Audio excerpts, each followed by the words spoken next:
Life on the open sea.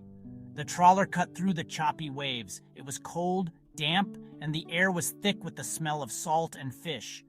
I was the cook on the Sea Wraith, a rusty but reliable vessel that was our home for weeks on end. Life on a fishing trawler is harsh. The work is relentless. The hours are long. Sleep is a luxury you steal in snatches. But it was honest work, and the sea had a way of getting under your skin. One night I was down in the galley, making coffee. The rest of the crew was asleep. Or so I thought. It was the dead of night. The only sounds the hum of the engine and the creak of the ship. I was reaching for a mug when I saw him. A man walked past the galley door.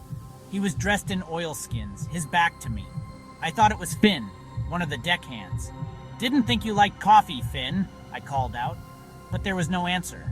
I stepped out of the galley. The passageway was empty. I must have imagined it, I told myself. Fatigue plays tricks on the mind, but deep down, a shiver ran down my spine. It felt cold. I went back to my coffee, but the encounter left me uneasy. "That's no man you saw, lad," the skipper said, his voice low. He puffed on his pipe, his eyes distant. "That was John. He's been part of this ship for years, though not in the way we are." He went on to tell me about John, a young fisherman who had died on the Sea Wraith decades ago.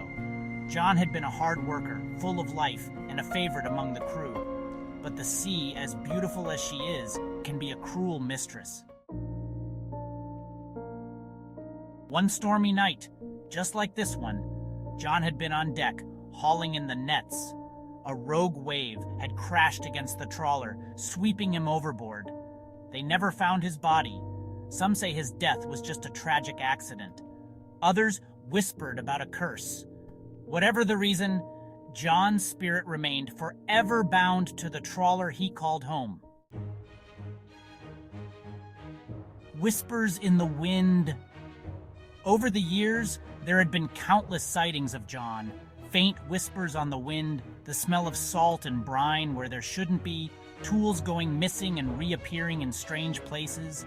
Many dismissed it as tall tales, but I could see in the skipper's eyes he believed it. The specter of the storeroom. One night, while the Sea Wraith was docked for repairs, a group of dock workers claimed to have seen a figure moving in the ship's storeroom.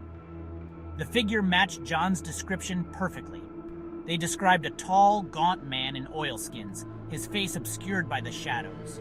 The dock workers, terrified, refused to set foot on the Sea Wraith again. Footsteps in the night.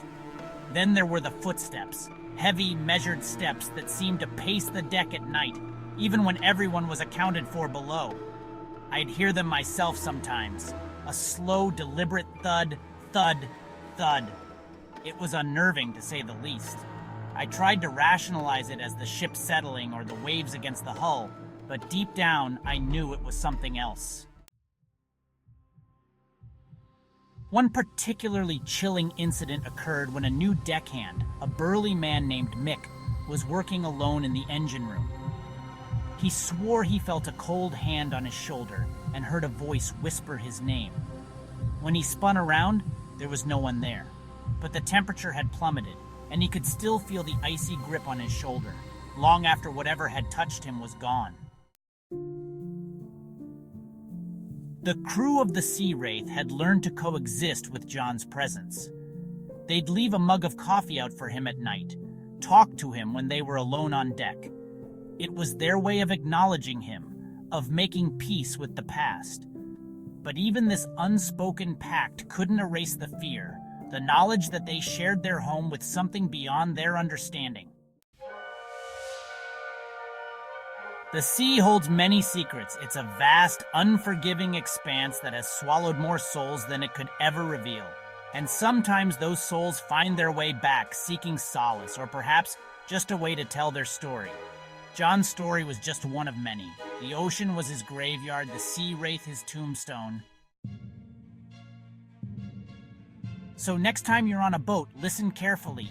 Pay attention to the sounds, the smells, the sudden chills in the air. You never know who or what might be sailing alongside you, their story whispered on the wind, lost in the crashing of the waves. Be warned, for the sea remembers what we have long forgotten.